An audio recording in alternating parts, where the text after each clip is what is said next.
அதிர்ஷ்டம் ஜோதிட ராசி நேயர்கள் அனைவருக்கும் செந்தில் பாபுவின் வணக்கம். 2024 ஆண்டு ஆங்கில புத்தாண்டிற்கான பலன்களை பார்க்க போகின்றோம். இனி ராசிகளுக்கான பலன்கள்.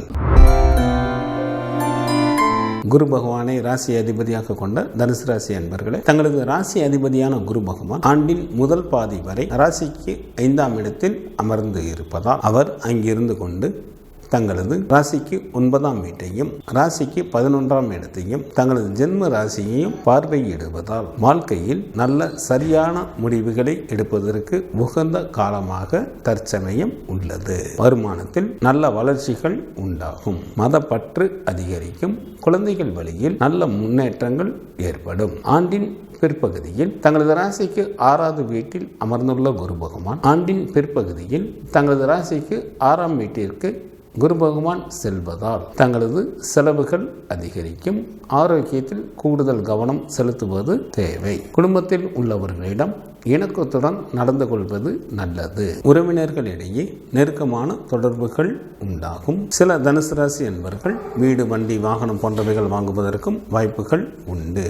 குடும்பத்தில் வருடத்தின் முதற் பாதி பகுதியில் சுப நிகழ்ச்சிகள் நடைபெறுவதற்கு அதிக அளவில் வாய்ப்புகள் உள்ளது. ராகு பகவான் தங்களது ராசிக்கு 4ஆம் இடத்திலும், கேது பகவான் தங்களது ராசிக்கு 10ஆம் இடத்திலும், சனி பகவான் தங்களது ராசிக்கு 3ஆம் இடத்திலும் இந்த வருடம் முழுவதும் அமர்ந்து இருப்பதால் சில தனுசு ராசி என்பவர்களுக்கு தொழிலில் ஏற்றத்தாழ்வுகள் ஏற்படும். தங்களுடன் பணிபுரியும் சக ஊழியர்கள் நன்கு ஆதரவு அளிப்பார்கள். அதனால் தங்களது வேலையில் திறம்பட செயல்பட இயலும். அவ்வாறு தாங்கள் செயல்படுத்துவதன் மூலமாகத்தான் தங்களது வேலையில் உள்ள செயல்திறனை மேம்படுத்துவதற்கான வாய்ப்பை வழங்கும். கல்வி பயிலும் மாணாக்கர்கள் கல்வியில் நல்ல பலன்களை பெறுவீர்கள். சனி பகவான் தங்களது ராசிக்கு 5ஆம் இடத்தை பார்ப்பதால் கடின உழைப்பினை மேற்கொண்டு படிப்பினை தொடர வேண்டும். உயர்கல்வி பயிலும் மாணாக்கர்களுக்கு ஆண்டின் தொடக்கத்தில் நல்ல மதிப்பெண்களுடன் கூடிய தேர்ச்சியினை பெறுவீர்கள். வெளிநாடு சென்று பயில விரும்பும் மாணாக்கர்களுக்கு வெளிநாடு சென்று படிப்பதற்கு ஏற்ற காலமாக தற்சமயம் இருப்பதால் தங்களது ஆசைகளை நிறைவேற்றிக் கொள்வதற்கு ஏற்ற வருடமாக இந்த வருடம் அமைந்துள்ளது. இதனை தாங்கள் நல்ல முறையில் பயன்படுத்திக் கொள்ளுங்கள். சற்று கூடுதல் கவனத்துடன் செயல்பட்டால் மட்டுமே போட்டித் தேர்வுகளில் வெற்றி பெற்று அரசு பணிகளை பெற இயலும். பெண்களுக்கு தாங்கள் மேற்கொள்ளும் அனைத்து காரியங்களிலும் எளிதில் வெற்றி காண்பீர்கள். குடும்பத்தில் உள்ளவர்களிடம் நல்ல இணக்கமான உறவுகள் உண்டாகும். சில அன்பர்கள் புண்ணிய ஸ்தலங்களுக்கு சென்று வருவீர்கள். தங்களது பொருளாதாரம் நன்கு உயரும். உடன் பிறந்தவர்களின் உதவிகளும் கிடைக்கப் பெறுவீர்கள்.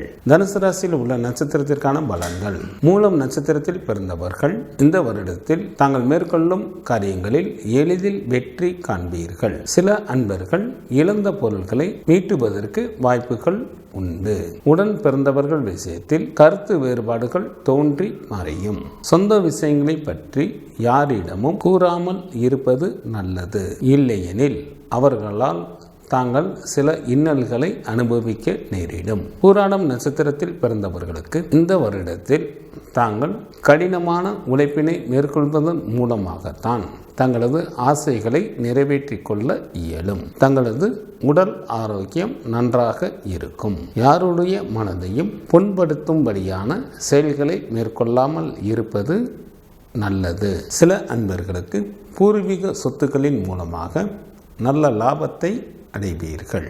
உத்திராடம் நட்சத்திரம் 1ஆம் பாதத்தில் பிறந்தவர்களுக்கு இந்த வருடத்தில் தாங்கள் பல விஷயங்களை தங்களது புத்திசாலித்தனத்தால் சமாளிப்பீர்கள். தங்களுக்கு இருந்த மறைமுக எதிர்ப்புகள் விலகும். குடும்பத்தில் உள்ளவர்களிடம் சண்டை போடாமல் இருப்பது நல்லது. குலதெய்வ வழிபாடு தங்களது துயரை துடைக்கும். சிவபெருமான் வழிபாடு தங்களது குலத்தை காக்கும்.